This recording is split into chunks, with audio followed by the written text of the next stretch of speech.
Hey guys, Josh here, and today I thought we'd take a quick look at the holster action Robocop by NECA. I do have a couple of comparisons to show you. Here is Arnold, also made by NECA from the Predator film, and here is Predator. So as you can see that the Predator is much larger than these other two human figures, or Robocop and human figure, but he's supposed to be, so that's why that is done. One more little size comparison, just because you guys know I collect G1 Transformers. There he is with G1 Rod, or Hot Rod. Almost said Rodimus Prime, apologize. Now, as far as accessories go, he does come with a data spike hand. He also comes with a trigger hand that you see here. No articulation in the fingers, but it does have it to where he can hold his gun to where he's actually like pulling the trigger. As far as his gun, it is located in his holster. I will show that feature off here towards the end. But as far as detail goes, you can see that he has OCP right here, or maybe you can. It's real very small, but you can take my word for it. But I do like the finish on this guy.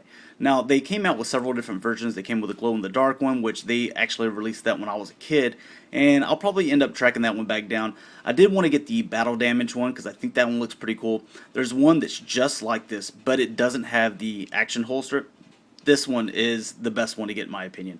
This is the one that I think is going to look best on your shelf, and it's got a little gimmick, which, usually I'm not a fan of gimmicks, but with this guy, I definitely wanted to have him. Now, he does have some detail down here that I will show off a little bit later as far as articulation, but his overall, design and paint scheme on him really looks good. They really captured what he looked like in the films, even down to these little things here on his shoulders, which I don't know what those things are for, but whatever.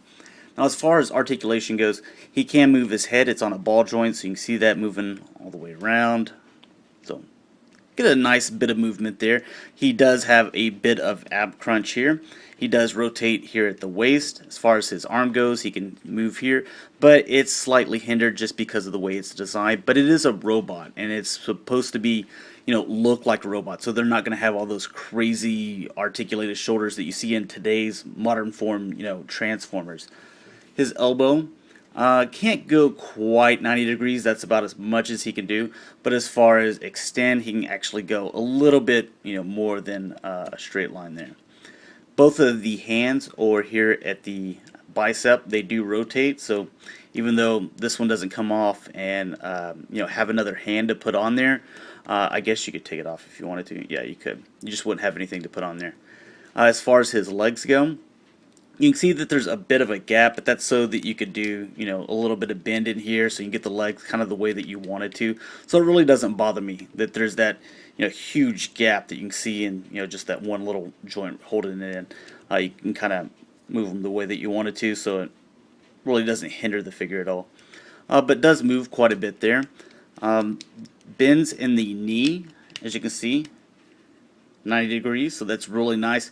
And you can actually feel it on every little joint, every little click whenever you bend it. One thing I will be careful with, because this is actually my second Robocop figure that I've owned, this back section right here, whenever you're bending the knee, you want to make sure that you're very careful around these little pieces, because these ended up breaking off on my previous figure. And I usually mess with it for a couple of times, even my Transformers, then I'll do a review on it, then I basically set it on my shelf and it sits there, until I guess I move or something like that. So I really don't handle my figures.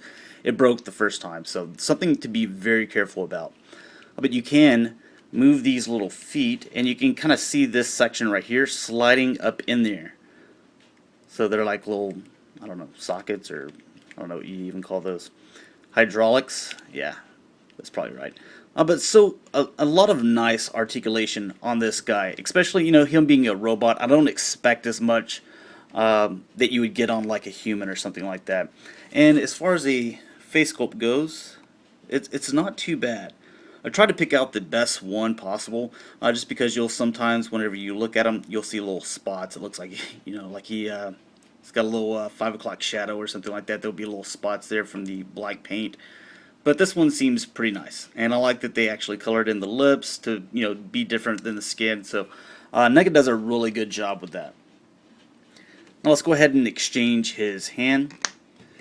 And one thing I will mention as well, this is very sharp. Now it's very thin. You can feel that it would bend just a little bit, but if you bent right here, I'm sure it would just break clean off. So that's something to be very careful about. And if you have kids, definitely put this on a high shelf if you're going to have this out. I usually just put this in the box.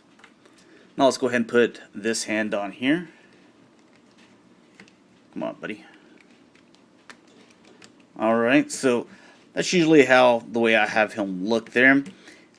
And his action feature is this little button right here. All you're going to do is push up on it, and you can see that this side pops outwards and this one pops this way. You're going to take the gun out, and whenever you want to close this, don't move this at all. Just push in right here, and it'll all come back to place. I can do it again. Comes out that way. Just push that in. It'll all go back into place. If you try to do anything with this, then you're going to end up messing up that spring mechanism.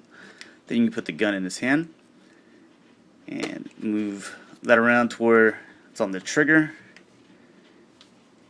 And then we have Robocop or Alex Murphy. So really nice. I can't wait to get in that Ed 209 figure. I think it's going to look really great together, and I'm probably going to try to end up picking me up a battle damage version of this just so it can look, you know, a little bit reenact that scene from that original Robocop film, because that was surely the best one ever. You know, if you guys would like to see more NECA reviews, I plan on doing this one and that Ed 209. I have a couple of other NECA ones, but it's really not my thing. So, but thanks a lot for watching, guys. Hopefully you enjoyed, and I will talk to you later.